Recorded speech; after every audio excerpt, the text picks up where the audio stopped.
मी स्वतः मराठी माध्यमातून शिकलेली आहे. 10वी पर्यंत शिक्षण मराठी माध्यमातून झालं.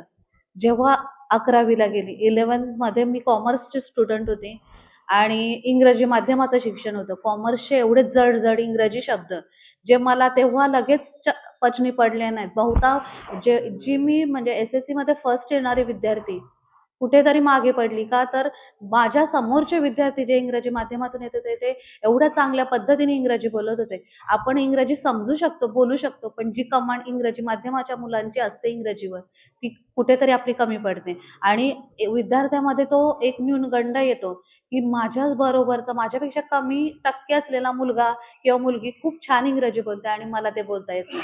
आणि आता जे आपण जगाच्या शर्यतीत विद्यार्थ्यांना आपल्या आपल्या मुलांना पण जगाच्या शर्यतीत आता इथं बसलेल्यांपैकी किती जणांची मुलं मराठी मीडियममधून शिकतात.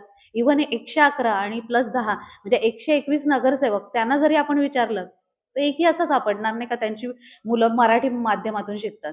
म्हणजे जेव्हा बोलणारा बोलतो, की नाही मराठी मीडियमच चांगलं आहे, तेव्हा कुठेतरी आपल्या मुलांविषयी पण तो विचार केला गेला पाहिजे, की नाही माझ्या मुलांना पण मी मराठी मीडियममधूनच शिकवेन. का?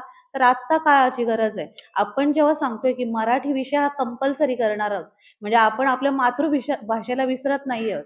आणि जो एका सदस्याने विषय मांडला, की सारस्वळ्यामध्ये सी बोर्डाचे असं झालंय, की मराठी किंवा हिंदी कंपल्सरी दोन्हीपैकी एकच विषय घेता येईल. तर हा बोर्डाचा नियम आहे.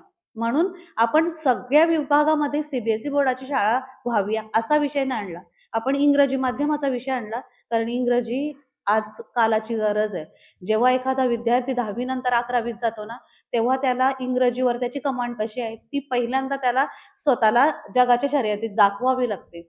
आणि मराठी हा आपला मातृभाषा आहे. आपण जन्मापासून ते ऐकतो आणि आज मी जरी माझ्या मुलांना इंग्रजी माध्यमात शिकवते, मी त्यांच्याशी इंग्रजीमध्ये बोलत नाही, मराठीमध्ये बोलते. कारण मलाही वाटतं माझ्या मुलांना मराठी यावं. त्यांना आपण घरात श्लोक शिकवतो.